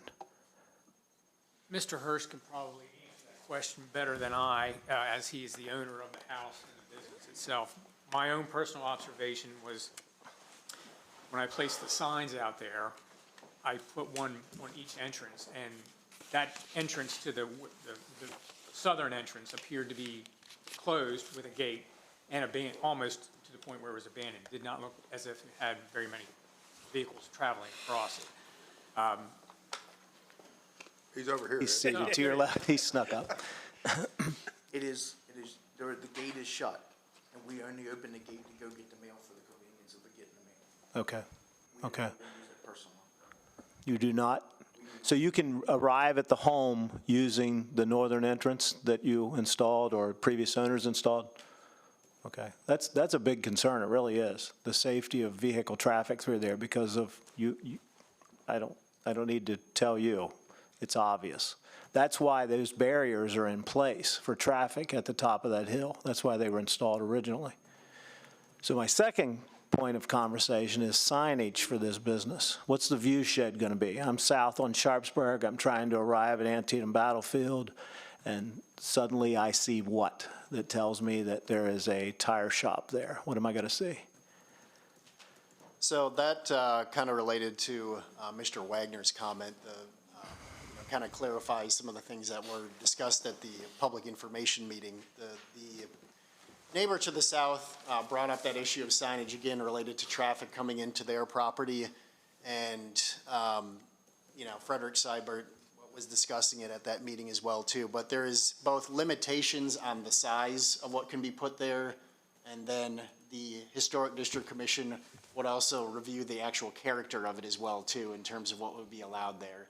The applicant might be able to illuminate the specifics of that, but there is very specific criteria for what the signage would have to be. I appreciate the question, Commissioner. So again, with the RB district, we really didn't even intend to have any signage because, again, it was strictly for purposes of serving sort of by word of mouth the neighbors and associates and not, sort of like a retail operation. But because of the directional wayfinding concerns, it was, again, discussed at Planning Commission that, we would need at least some minimal signage to sort of, direct where folks would be going. So I guess that's a long way of saying we didn't really intend to have signage sort of advertising a business. It's more just now by virtue of the concerns of the neighbors, sort of signage that would be assisting with directional, finding where to go. And again, we'll have to abide by HDC and Planning Commission criteria for that. So nothing on the building, just at the entrance? Correct. And again, strictly for wayfinding. Okay. So, are you done? Oh, thank you, Randy. So the business of changing tires repairing tires for ag business, has that not been serviced over the last 6 decades by business operators in the area, or have some gone out of business requiring a new tire changing business to service a decreasing agricultural community? I bought out an existing business 10 years ago, the beginning of May here. I was operating in another site until there was an eviction given where I had to move. When did that happen? The eviction? when did you stop the tire business? I am still currently operating the tire business. Okay. And the tire business is currently operating out of the barn at this property. And we are now just being asked to grant a permit for you to conduct the business in that garage, in that barn, correct? Travis, are you aware of other large pole barns on agricultural properties being built and then over time used for manufacturing or other business entities, and then only later do they come in and ask for a permit? This is the first time that something has happened specific to this particular kind of case where, it was built as an ag building and then turned into something else. But, it's certainly not the first time that somebody has, opened a business unaware that they had to meet certain site planning or zoning requirements. And then that was reported to the county through zoning enforcement, at which point they come back through this regulatory process to review the actual zoning related requirements. So that part of it has certainly happened before, Travis, I think it's happening more often than you're acknowledging. I've had citizens refer the issue, just like what we're talking about, to the county staff. So it's happened, and there are current cases of that, those complaints being brought forward this year about agricultural pole barn buildings on agricultural land being used for manufacturing. So. Yeah, I'm just speaking to my personal awareness. Okay. You could probably we could consult with the zoning inspector to get a Okay. purview of exactly how many times he's responded to that complaint, but I don't doubt that it has occurred elsewhere. Okay, and I think I also recall that we approved a rural business change in the northern part of the county. Forget which road it was on, but they'd already been conducting business there. And then they came in and asked for relief because of complaints. And then we went through the process of eventually approving it with certain conditions and standoffs and new trees added to create a buffer. So how long has your business been operating at this barn? Approximately a year and a half. Okay.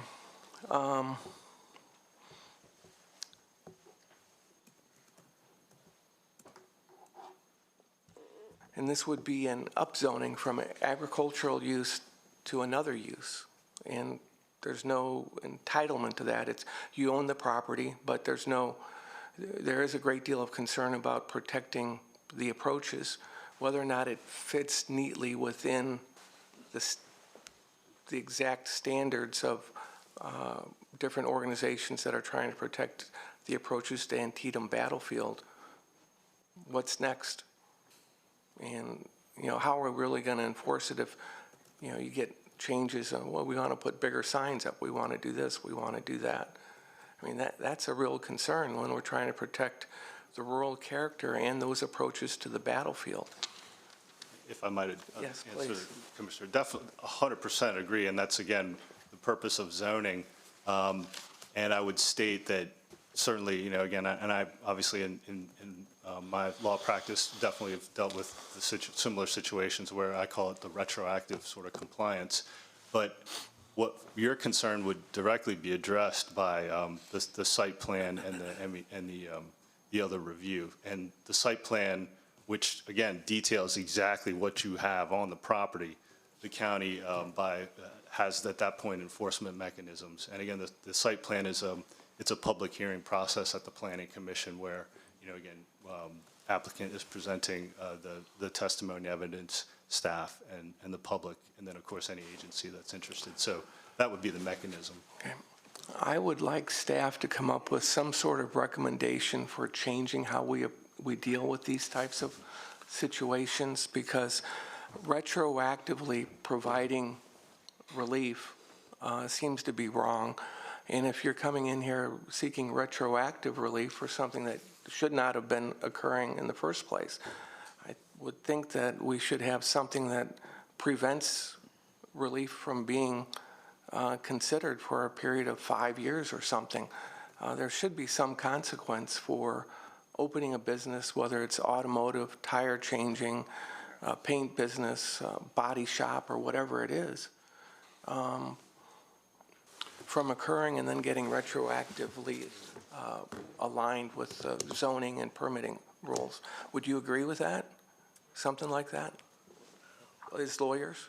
So, and that's it's definitely an interesting question. And again, just from the perspective of land use planning and zoning, zoning enforcement is very much complaint driven. I mean, again, in many jurisdictions, you can't afford to have zoning enforcement folks just basically patrolling the county. So, I totally, again, in my practice, I acknowledge that it happens, but again, with the myriad regulations, particularly in Maryland, as to what needs to be complied with or not, as long as zoning enforcement is mostly complaint-driven, that's probably sort of where we're going to be in Maryland. Now, that being said, it is an interesting question that you raised with your staff as to sort of how to maybe on the zoning enforcement side, how you police that. But part of it is education, I guess. In terms of sort of how do you communicate to the business community and other property owners sort of the regulations and requirements. Again, the examples you're describing with the pole barn are certainly interesting because I can certainly see and have had other clients where it didn't occur to them that to do something, an activity within a pole barn on the ag building, that you actually have to go down to the county and get this permit and file this and go through a process, have a site plan, go to planning commission. And so again, obviously I do this every day. So when you have someone come in and they're sort of befuddled, you just have to explain that's the law and that's the process. So I think part of it is just there is that. I would agree there is that, and it can be befuddling, and neighbors and friends generally don't want to complain about their neighbors and friends, so that's a problem. But then would you agree that there are also people that will take advantage? Sorry, Commissioner Harvey. Staff has heard the recommendation to look into retroactive requests, but if we could sort of focus it back on the application at hand. I guess my comment would be and I agree with the conversation that's been happening. I don't have a lot of tolerance for businesses that operate basically illegally to zoning, but I can sort of see how it's sort of misconstrued here that this building was approved by us for an ag support building. Correct me if I'm wrong, Travis, as I'm moving along here. And how I could see maybe the intent was to service your fellow ag community with John Doe's dropping by to get a tractor. And I know you're making money, Mr. Hurst, and I understand that, and that's why you're doing it. But I'm sure you've done some stuff maybe gratis too. But I can see how it could be confusing if you're approved for an ag support building and then your neighbor drops by with a tractor tire, and I guess what bothers me most, we haven't heard any complaints except for directional complaints. So obviously the neighborhood's not up in arms sitting here saying, no, we don't want a business here. I'm just giving another point of view that in some cases it can get a little bit confusing if you're approved for an ag support building, what you can do. But you should probably know that, Mr. Hurst, but I'm not lecturing you by any means, but I can see how that can be confusing. So, but anyway. Mr. Hurst, what else do you farm at land itself? I have 10 beef animals there. Well, my question is, and correct me if I'm wrong, I think the commissioners supported legislation this year to allow farms to have second income to help support their family farm. Am I not correct on that? So this probably would fit that legislation. And Mr. Hurst, I don't know you, but I don't think you did this with malice, the intent to deceive the public, do you? I have no doubt that you're doing this as the goodness of your heart to get a ag business like Mr. Wagner's saying, you start off the operation inside your pole barn. That barn already exists. That barn would be more of a structure, impediment to the view shed than a Form 8 campaign sign that one of us may put up later. That would be contradictory too, because some of us had them on Sharpsburg Pike. So you recognize you needed a permit to expand this operation other than solely helping your neighbors, correct? I would like to beg that, yes, I understood that there were proper zoning ordinances, and I was, as far as I know, I was in compliance at the location I was at, but I had Okay. an eviction of 60 days. Needed to quickly move out. This was all I had to move into, and I promptly went to Frederick FSA and started a procedure. He directed me to Mr. Noel. So we've been on this since before I moved in. Okay. Good, good. Okay. That clarifies some Yeah, some things. thank you for that. That's very helpful. And I have a copy of the eviction notice here, as well as a letter from MET. So, I believe what you're saying, you're going to keep this limited, and we're not going to have a problem with enforcement. I So- don't desire to have problems. No, I get that from your demeanor and everything, so, I'm just, there's been some other things that have occurred, not directly associated with you, but it was an opportunity to bring up a concern that has been brought forward, so. Commissioner Harvey, if I might be able to expand on an answer that may answer your question. When a business goes to the courthouse to apply for different traders licenses, business licenses and such, the planning department or permits office is actually notified also in order to get what's called a zoning certification, to make sure that that use is permitted. So a lot of the businesses that move from one place to the next, that's how that's kind of enforced at that point. So some of them are made to do site plans if they're moving their business or occupying a building and such. So but what you're talking about does happen without question, but there are some mechanisms in place to prevent a lot of that. It's probably the exception what I'm talking about, I'm sure it is, but I just brought that because it was an opportunity, so. I have no other questions. I'm supportive of this, actually. Yeah, let's go to close that, and then we'll have Like I this. say, if there's no other commissioners' comments at this point, I'd like to close. The public hearing is now concluded, and commissioners, your comments and deliberation. I'm going to motion to approve. I'll second that. Good. Now you can have discussion if anybody. Okay. We're ready to vote. We have a motion and a second to approve. All in favor by saying aye. Aye. Okay, very good. So- 5-0. Point of clarification, and with the consensus or the approval of the commissioners, county attorney's office will draft findings of fact in the decision, bring it back for formal approval of that decision, reflecting the approval of the applicant's rezoning request. Okay. So we'll bring that back in a week or two. Best wishes to you. Thank you very much, Commissioners. Appreciate your time. Thank you. The folks from Williamsport here?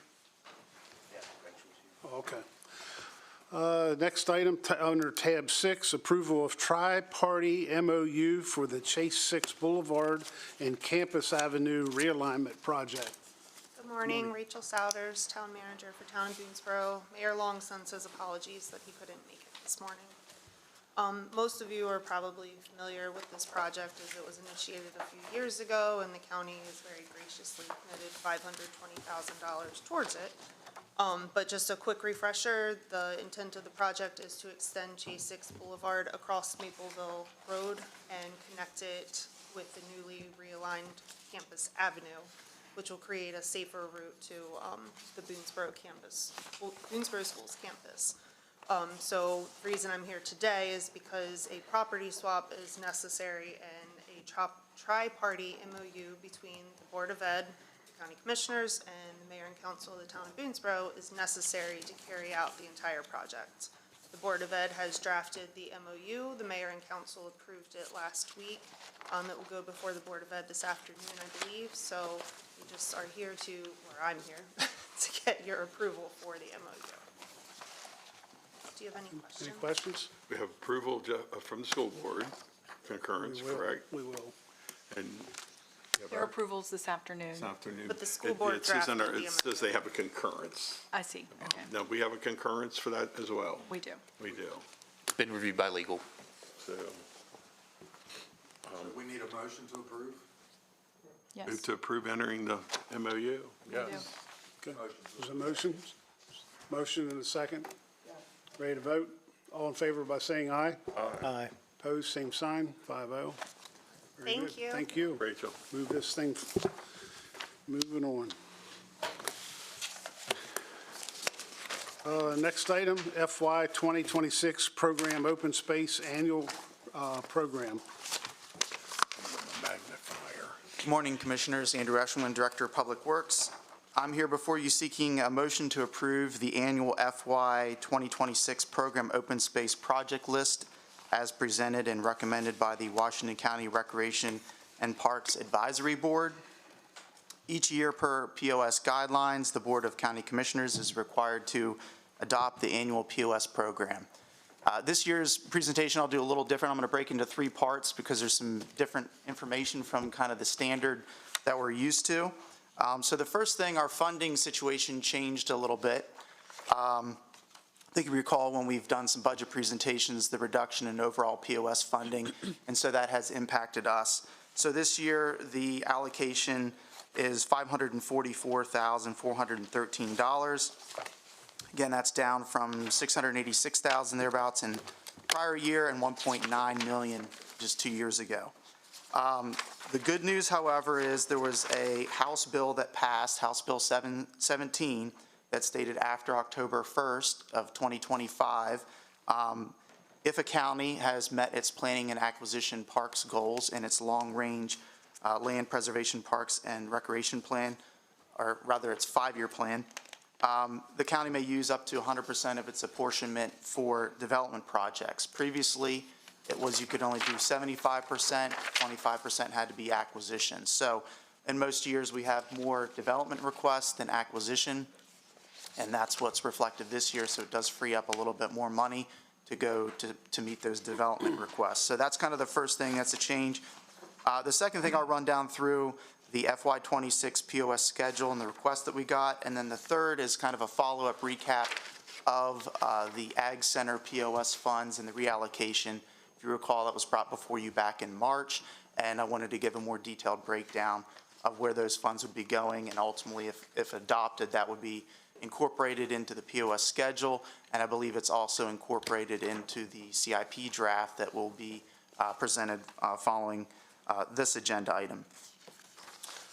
So there are descriptions of the projects, and I won't go through all of them, but I did want to highlight a few key project requests that the board is probably interested in. So the first one is Jerusalem Park in the town of Funkstown. You recall when we met with the town, that was a high priority for them. This is the Poplar Street Park where they're looking at developing that few-acre site and having creek access, also with the goal of wrapping that up for the 250th. So they submitted an original request of $135,000. This is on top of some prior funds that were given to POS. Similarly, they submitted an application for community parks and playground to the state. Now, that's a program that the municipalities are eligible to apply for. It's a competitive program, not available to the county.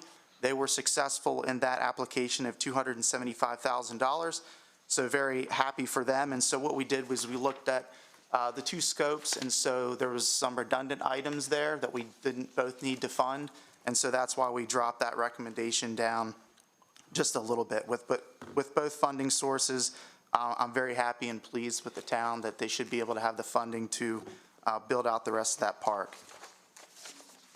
What was our funding source? How much was ours? $110,000 is what's being recommended out of their $135,000 request. But again, that difference is being funded out of that other grant, which the other grant, I should point out, is 100% state funding. So POS in this instance is 90%. It's a better deal for them to use that grant funding. As far as the county projects, the Woodland Way Playground replacement is on the list for funding. We also wanted to find a way to incorporate the fallen chinkapin oak that we lost during the Easter weekend storm, and that's on the list. And I'll come back and talk a little bit more about some of the other projects on there. You see Ag Center reallocation when we get to that portion. Also for Williamsport, they did have a project request that we weren't able to fund for several reasons, just because of the amount of funding that we received, and also recognize that they have received funds on several previous cycles and projects that they need to complete. They also were successful in receiving a community parks and playground project for playground equipment in Byron, and many of you may be aware they also just recently purchased the Springfield Manor property. So they have a lot in the works right now, and so it's probably not their year to add on more to that at the expense of another project somewhere else. So they've certainly been successful in their parks and have their hands full with the projects they do have. So that kind of covers the current schedule. Then with respect to the POS funds that were allocated to the Ag Center, again, there was a budget adjustment that occurred back in March, and I think some commentary to follow up more specifically about where that's going, and so this would essentially lock that in. You can see the projects there. A lot of these, they're not new projects. They're in our CIP budget. Some of them need a little bit need some more additional funds. Others we're looking out in the future years with what we may receive in future POS funding and trying to essentially fund that now because it may not be possible in the future with the allocations that we'd receive. The big notable one that the Parks and Rec Board spent time talking about and also was very supportive of, it's a big ticket item, which is the replacement of playground equipment at Marty Snook Park near Pavilion Number 2. That's where we have our one structure that the My High organization helped construct. There's two pieces there. They both need replaced, and there was strong support to come up with the funds through Program Open Space to create a new inclusive playground area with that. So that's a little bit more information about that project. I'm happy to answer any questions. Questions? Anyone?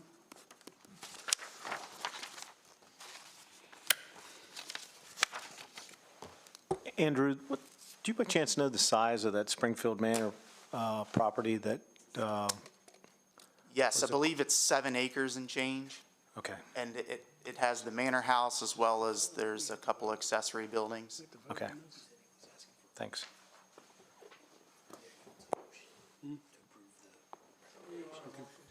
Yeah. Correct. Okay, we have a motion. I'll second. Motion and a second on the floor to approve. All in favor by saying aye. Aye. Opposed, same sign. Thank you, Andrew. Thank you. Bravo. Next item under tab 8, FY 2026 operating and capital budgets.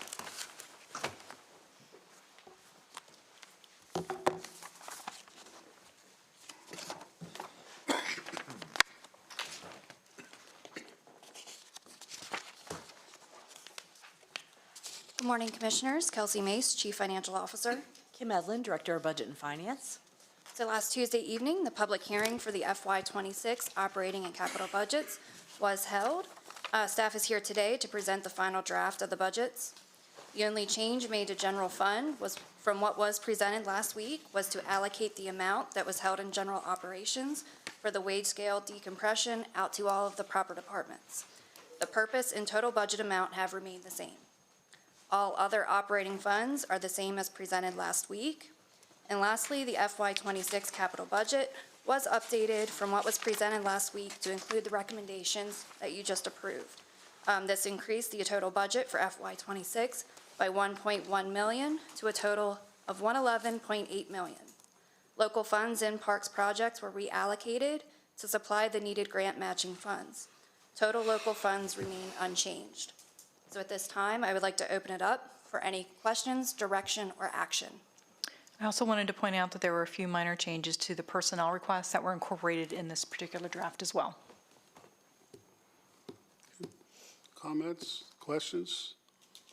Fantastic job, ladies. Yep. Just incredible. Way to This go. is quite a process. You start this November 1st? It's really October. Okay. But Well, it's, the first amount of, or the first budget's open to users in November. I'll make a motion to move to adopt. As presented. Okay. Ready to vote? All in favor by saying aye? Aye. Opposed, same sign, 5-0. you Again, very thank much. you. Quite a good, fantastic job. Thank you.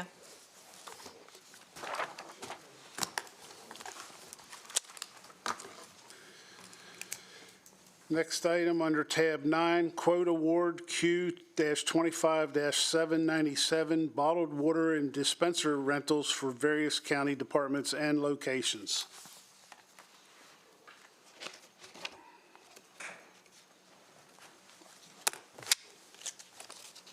Morning, Aaron Wiesner, Procurement Specialist 1. Randy Kentner, Purchasing Director. It's quote award Q-25-797, move to award the quote for bottled water and dispenser rentals for various county departments and locations to the responsible quoter, Blue Triton Brands, Inc. of Stanford, Connecticut, with the total sum bid price of $57,374.51. The county's bottled water and dispenser rentals contract provides various county departments as well as Washington County Public Schools with bottled spring water supply and services. The awarded quoter shall be required to provide water and dispensers to adequately service approximately 67 locations. The quantities stated within the solicitations are based on prior annual usage. Actual orders will depend on department's requirements and request. The terms of this contract is for a one-year period, tentatively beginning July 1st, 2025, and ending June 30th, 2026, with 2 additional consecutive one-year periods. The above recommendations are for county requirements only. The Washington County Public Schools shall make their awards independently from the county. The county guarantees neither a minimum or maximum quantity to be purchased under this contract. The county accepted bids on April 23rd, 2025 for various county departments as well as for the Washington County Public Schools. The invitation to bid was advertised on the State of Maryland, e-Maryland Marketplace Advantage website, on the county's website, in the local newspaper, and on the county's online bidding site. 19 persons or companies registered and downloaded the bid, and 2 bids were received. Funds are budgeted in various departments and agencies. Budget lines items accounted for these services. I just wanted to point out the responsible bidder's name is Blue Triton Brands Incorporated or Primo Brands Corporation. Yeah, I was wondering that. I was looking for it. Yeah. It's on the last page. It's on the, yeah, it's on the back. At the end. They're strictly our county buildings, correct? Pardon me? The 57 locations or whatever, or the county, our county. Just county buildings and operations, correct? And the Board of Ed. Oh, I'm sorry. We have I the Board of Ed apologize. and that, yes, Okay, it does include the board. yes, it does. Do you know how many board buildings that includes? Is it 46? The Board of Ed, 67 locations is what's written in here. But to include the Board of Ed, do you know what the Board of Ed's allotment is? Is it it was their main building. It was all We can get All you the that number schools. if you want to know. It was most of the schools. I can get you those numbers. Okay, thanks. Okay. Do we have a motion? Motion to approve. Second? Okay, we have a motion and a second for approval. All in favor by saying aye. Aye. Opposed, same sign, 5-0. Thank you. Next item under tab 10 is request for approval of memorandum of agreement lease with Federal Aviation Administration, FAA, for navigational and facilities located at the Hagerstown Regional Airport. Neil, good morning. Good morning. As explained in the subject theme, this is a continuation on past MOAs and leases between the county and the FAA. This has to do with navigational aids that support our primary runway, our instrument landing system, glide slope antenna, our approach lighting system to runway 27. This is a 20-year term, and this is boilerplate language the FAA uses with airports and it allows their technicians to access the site and maintain and improve those facilities, which are a no-cost amenity for the flying public at HDR.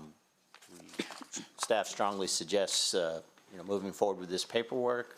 Without such an arrangement, we would not be able to be an all-weather airport and support airline service and general aviation activity. Happy to answer any questions you might have on the MOA.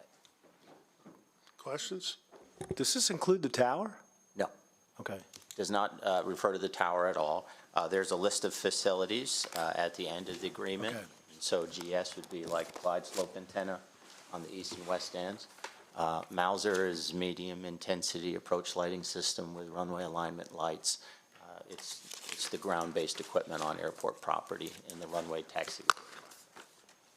Just a curious question, do we maintain that then, or? No, we don't. The FAA has always owned and maintained those. Okay. So if we don't continue the lease agreement, we have no money or means or skill or expertise in these areas to keep those facilities up. Motion to approve.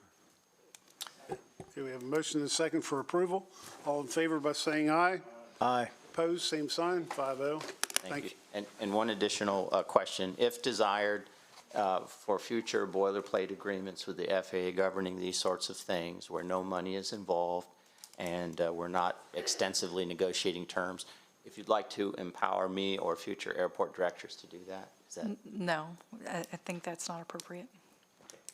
Very good. That was quick. Thank you. Yeah. Okay, thank you. Thanks, Neil. Next item under tab 11 is Kretzinger Road property acquisition.